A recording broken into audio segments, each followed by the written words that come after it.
Hey, we're Monsterboy Lives, I'm Chris. and I'm B. And we do this little indie pop alt rock thing with two instruments or two people and a lot of instruments. No, lots of instruments. Lots of saxophones, kalimbas, guitars, keyboards. Yeah, maybe some vocals here and there. Yeah, that's me. Yeah, not me. No. Yeah.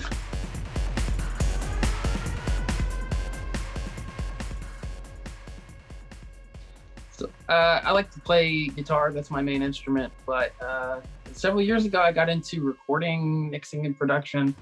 And that really brought me into the world of making my own like beats and programming percussion kind of stuff, which then of course led into working with keyboards and different synth sounds and stuff like that.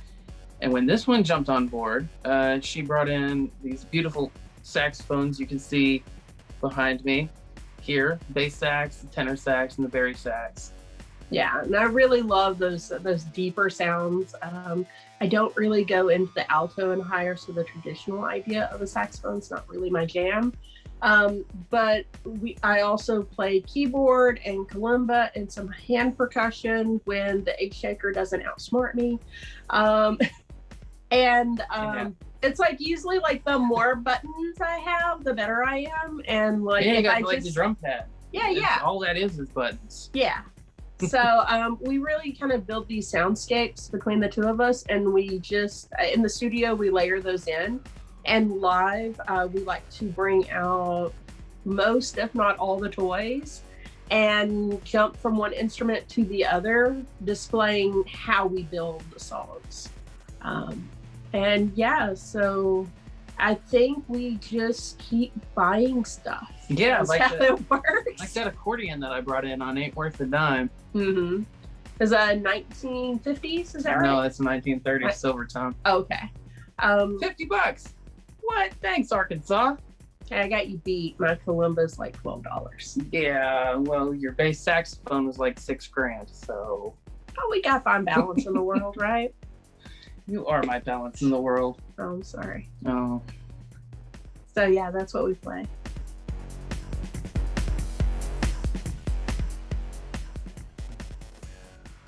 I've been playing music for 31 years. Yeah. Wow. Sounds good. Does that sound good? Or does it sound like I'm old? And I've been playing saxophone since I've been 12, but I may have had like a 20-ish year break from it. And I kind of came back to it by accident, with how fate just kind of kept nudging me that direction. But I almost didn't come back to playing. Yeah, you surprised me 15 years into our marriage by letting me know that you had a saxophone, much less that you played it.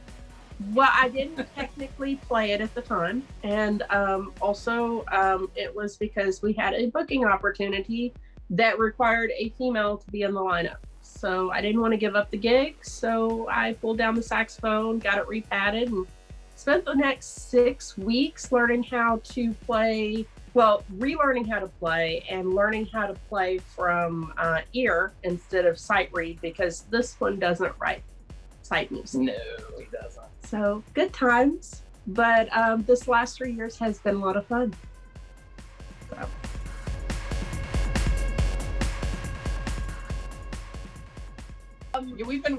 We've actually worked together in music for the past 14 years, even though, or longer than that. Yeah. 15 years. And then we just started Monsterboy in 2017, and she joined in 2018. Yeah. So the previous project we were in, it was his thing. It was totally his thing. But I worked at some venues, and I was friends with, talent buyers, and I just saw them making a lot of mistakes, a whole bunch of mistakes. Good at it. Yeah. So I stepped in and I helped them with a lot of the business side and a lot of the booking side, and it got to be a pretty popular regional act. But there's a lot of personalities when you have that many members.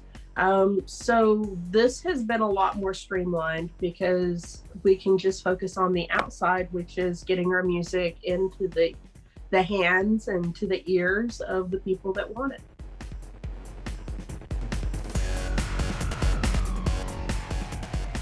Oh, the pandemic helped us to cancel $10,000 worth of gigs. Thanks, pandemic. Yeah, and gigs that we invested in networking to get. Yep. So it's not just 10,000 in like loss. It's the amount we invested plus the 10,000. To be fair, we will still have those connections when things kind of go back to normal. But yeah, we were unable to fill a lot of gigs and a lot of them canceled.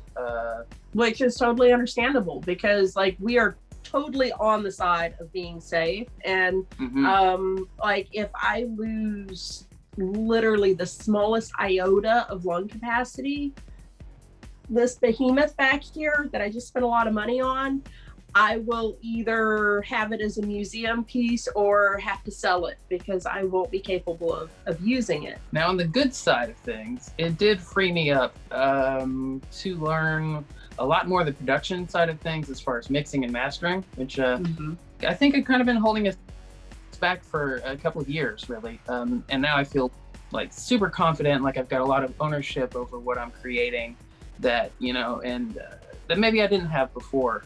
I think a lot of introspection came during that time. Yeah. And we found out who we were as a brand. We did live streams for 60 days straight. Just at the beginning, we just kind of felt kind of helpless and scared, just like everybody else was. And we were like, hey, we can't play out live anymore. Forget it. We're just going to set it up in our living room and we're going to play there. And if people want to watch it, they can. Yeah. And we built quite a community and we kind of figured out who we were as artists because after about 60 days of performing for like 3-4 hours at a time, you just kind of become yourself. Hey, this is Monsterboy, and here's our latest release, Ain't Worth a Dime, featuring my bass saxophone and your tenor saxophone and your fabulous voice. Yes. So I hope you guys enjoy.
thanks for kicking it with us, guys. We've been Monsterboy Lives. But if you want to find more of us, you can check us out Instagram, TikTok, Facebook at Monsterboy Lives. You can just check out our cool website at monsterboylives.com.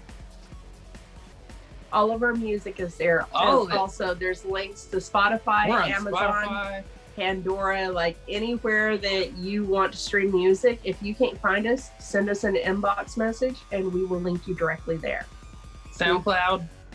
We love talking to people that enjoy our music and want to find it. So we love being able to connect with new people.